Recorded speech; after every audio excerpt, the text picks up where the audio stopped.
Good morning, guys. In this opportunity, we're going to work on the first conditional. I know it's a little bit like weird that we start this week with the first conditional when we start last week with the second conditional.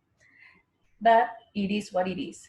That is the order and the way how the book and the topics propose us to work.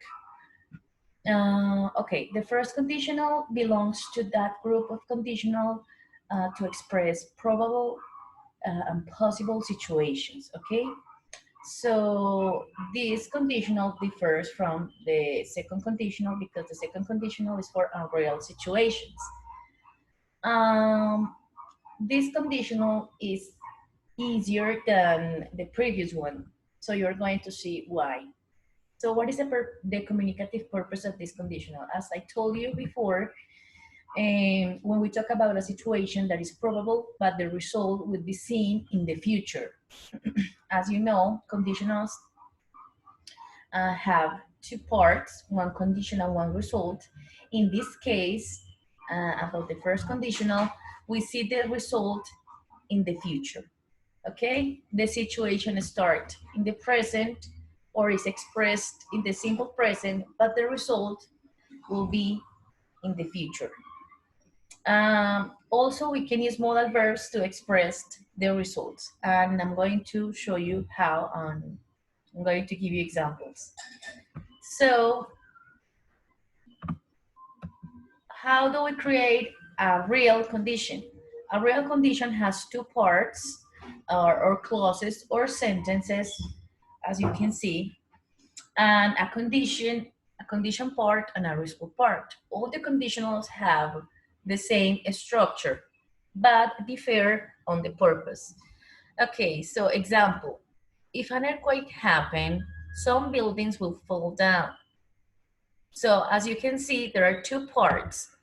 The condition part, that is the part that has the if, and the result part. As I told you before, the condition part is in simple present. Look, if an earthquake happened, si pasa un terremoto, presente. Some buildings will fall down. Algunos edificios caerán. ¿Sí? So, in the future, right?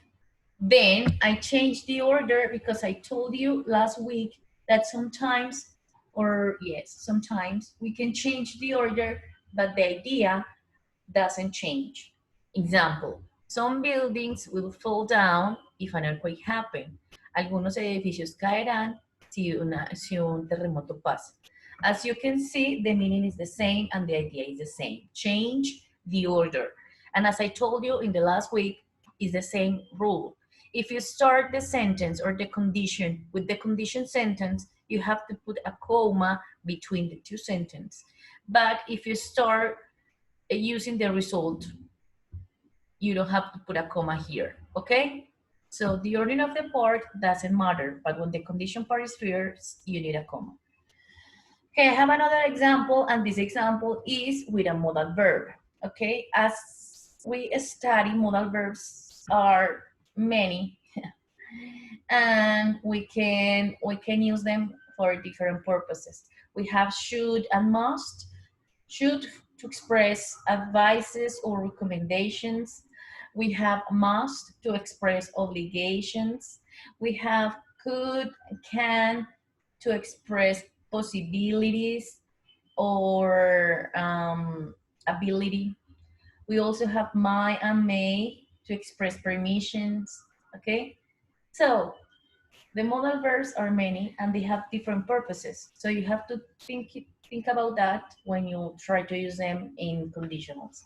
For example, if she goes, si ella va, I could go. Yo podría ir, right? Podría, as you can see, is something that is a possibility. So that is why we can use this type of conditional here. If she doesn't go, I couldn't go. Si ella no puede ir, yo no podré ir. As you can see, we can express that in certain kind of future, okay?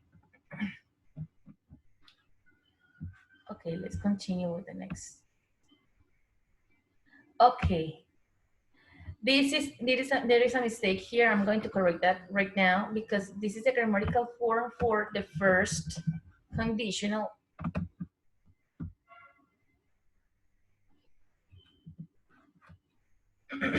Okay, so have to parse a condition and a result. How is the condition? If subject can be a pronoun, a proper name, can be whatever, but you need a subject. Then you have to use the verb in simple present, and then you have to write the complement if you have one, okay? This is optional, this is optional. Okay, then we have the result, and the result is subject, the same pronoun or proper name. Then we have the word will that express the future. Then we have the main verb, and then we have the complement. Guys, as would, como en la vez anterior nosotros teníamos, era would aquí. Como would, will es una palabra que no tiene un significado por sí sola, expresa un futuro y más que expresar el futuro es la terminación. Entonces, si yo digo caminar con will, quedaría caminaré. ¿Sí? Entonces, ese futuro, ese re al final se expresa con la palabra will, before. Okay?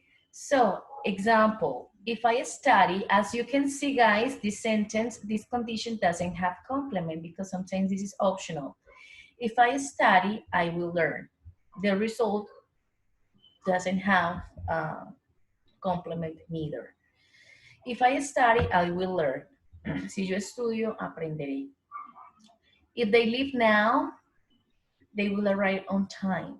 Si ellos se van ahora, llegarán a tiempo. But if I change the order, listen, they will arrive on time if they leave now. You see, the meaning doesn't change and the idea doesn't change. If you go to the beach, you should take your sunglasses. Look, if you go to the beach, you should take your sunglasses. Si tú vas a la playa, tú deberías llevar tus gafas. This is the modal verb. This is a sentence using the modal verbs. Remember, the modal verb is always used in the result, not in the condition. Not in the condition, okay? Okay, let's continue. This is the negative form. And this is the negative form for the first conditional. So there is a mistake here. Okay, because I use the same slides to create this presentation. So I forget to change some things. Okay, so first conditional in negative form. We can use also the conditional in a negative way. But guys, pay attention to this because I put a formula or a structure for the negative form, but sometimes there are some variations, okay? For example, I put here that in the condition we put if first, then the subject of pronoun, the auxiliary verb to create negative sentences, that is do or does. No, remember that do is with I, you, we, they, right? While does is used for she, he, and it, the third person, okay?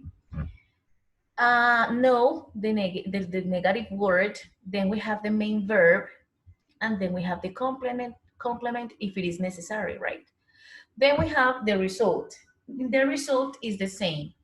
We have the subject, we have the negative word. This is the abbreviation, want, with a comma here, with a apostrophe here.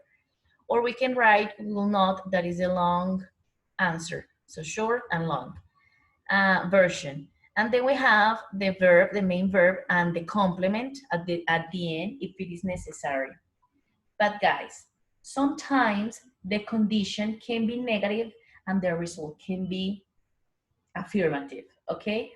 Or vice versa. The condition can be affirmative and the result can be negative. And also we can have both condition and result negative. I will show you the examples.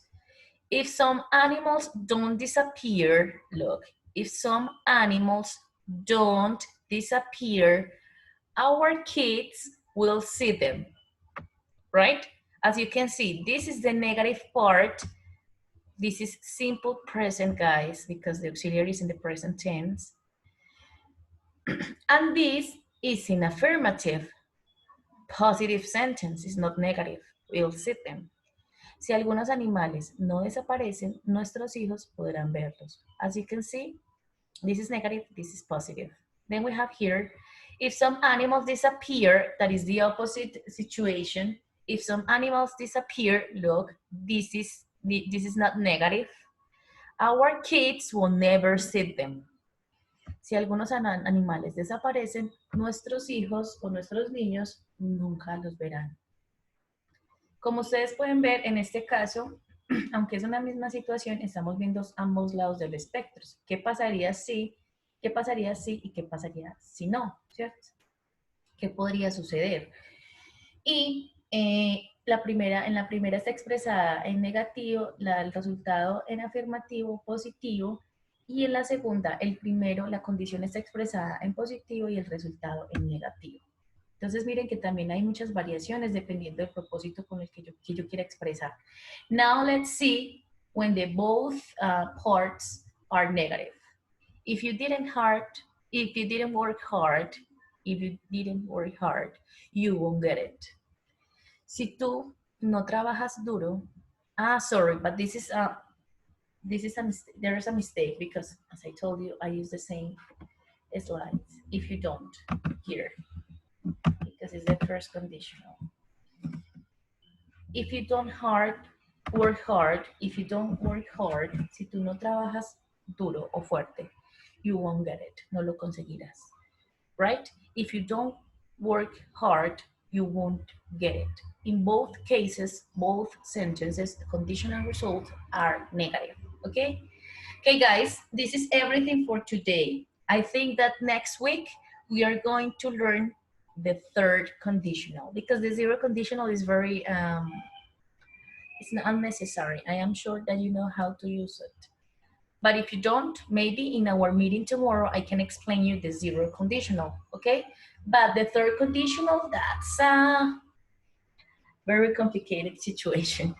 So it's complicated even to explain, but I will try. See you tomorrow, guys. Bye-bye.